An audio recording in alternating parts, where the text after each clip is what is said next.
folks, welcome back. It's John Pettipas, and it's now 10 minutes past 8 o'clock in the morning on Friday morning, which is the 25th day of February. Time flies. I'm back to Ukraine. Key points. Ukraine was seized by the Russians under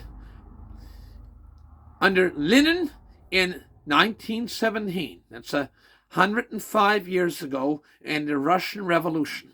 Okay? 105 years ago, here we are in 2022, 105 years. They were a free country for only 30 years of their 105 years. Think about it. I'm 62. That would be if I'd only been free for about 20 years of my 62 years on Earth. If you're 70, you've only been free for 21 years. You spent 49 years in captivity. I would have spent I've spent 42 years of 62 years on Earth to date. Many more years, good Lord willing. They take in captivity. To lose one's freedom. Again, I repeat, like yesterday I pointed out.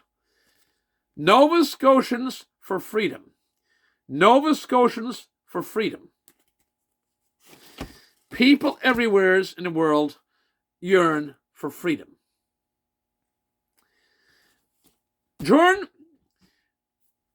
World War II, Ukraine, by the way, presently is a country of 44 million people. 44 million people. It's a good-sized population. It's big, beautiful wheat plains and everything. It's the breadbasket of Eastern Europe, literally, like Saskatchewan would be to Canada, or Kansas, the state of Kansas, be the United States. They take 5 million people died in World War II in Ukraine. 1.5 million Jewish people at the hands of the Nazis, and tragically, awful, 1.5 million Ukrainians, Jewish ethnicity Ukrainians died at the hands of Nazis in World War II. And 3.5 million other Ukrainians. So a total of 5 million people. 5 million, every finger of my hand plus my tongue. 5 million people died in World War II in Ukraine. The 3.5 million Ukrainians spent fighting the Nazis.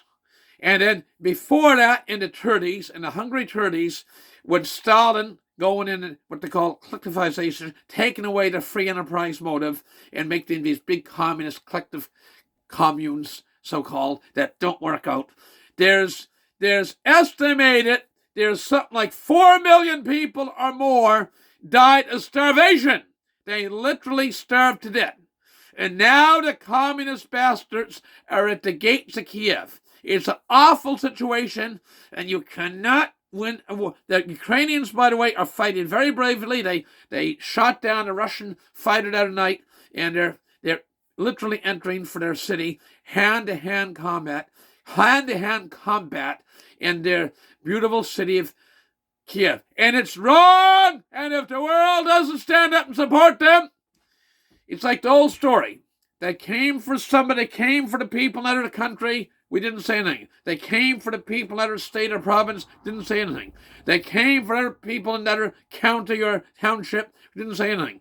They came for people in the other street, we didn't say anything. Then they came on your street. And the world must stand up and support the people in Ukraine for their freedom.